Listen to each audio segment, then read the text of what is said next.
Hi, Andy Summers. I'm going to read you a story today from my new book, Fretted and Moaning. This one is called Hotel. By the time he got to his room, he was exhausted. He was done in anyway, totally shagged out.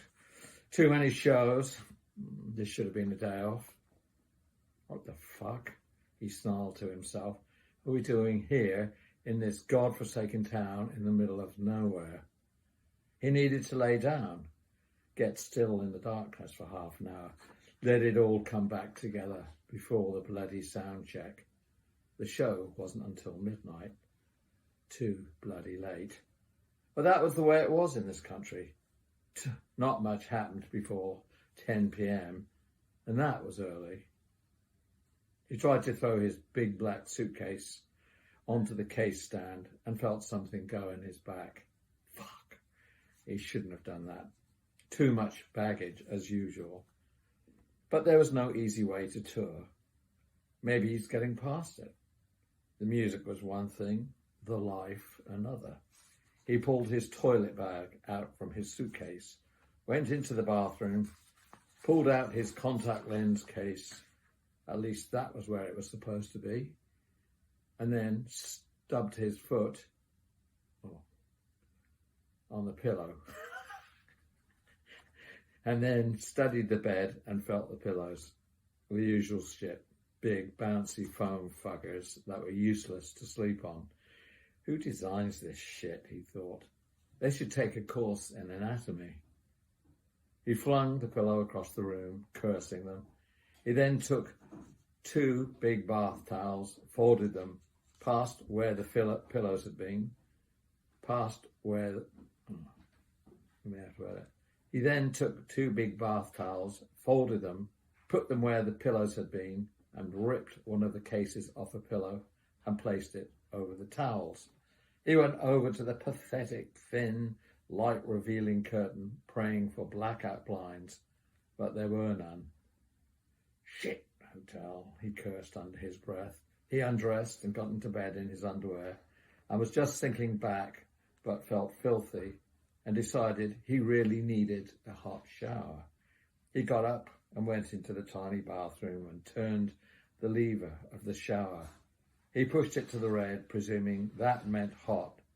But after a few agonizing minutes, as he stood there naked with icy water spluttering onto him, he turned the shower lever to the blue mark that presumably meant cold, as it quickly turned to a scalding hot. Thank fucking God, he said, and got under the shower that sprayed unevenly, much of it landing on the bathroom floor. Soap! Where's the fucking soap? He asked no one. There was nothing in the shower itself.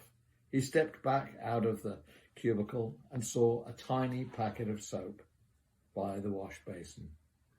He grabbed it and got back under the shower and tried to open the soap packet, but it was so tiny and economical that he couldn't get a grip on it, and his hands were too wet to tear off the wrapping, and it shot out of his hand, back into the bathroom, landing in the toilet.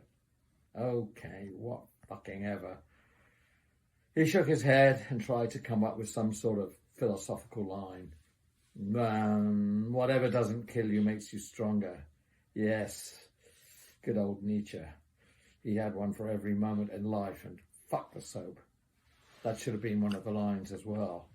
Consoling himself with this, he toweled himself with a small rag that the hotel had kindly provided, and sighing and naked, went back into the bedroom and got into the bed. With some difficulty, he found the switch for the bedside lamp. It was on the wall, where there appeared to be 3 switches. He pressed one in the middle, and the ceiling light came on. Cursing, he pressed the other 2. The lamp on the other side of the bed came on, as did the light in the entry. Fuck you, he yelled. Which idiot wired this bullshit? Right, he thought, oh bloody K. He found the wire of the bedside lamp and yanked the plug out of the wall. Everything went dark, momentarily, but within a few seconds he saw that the room was now lit up by a sparkling blue light on the air conditioner high up on the ceiling, making the room look like a bright Martian landscape. "It's like fucking daytime in here. What are they thinking?" he cried out loud. "Jesus," he moaned and buried his head underneath the pillow. A few minutes later, and just as he began to drift off, the bedside phone rang. He moaned and picked it up. "Hi, Sol," said Martin, the band's tour manager. "We're all downstairs in the lobby, ready to go to the sound check. Are you coming?"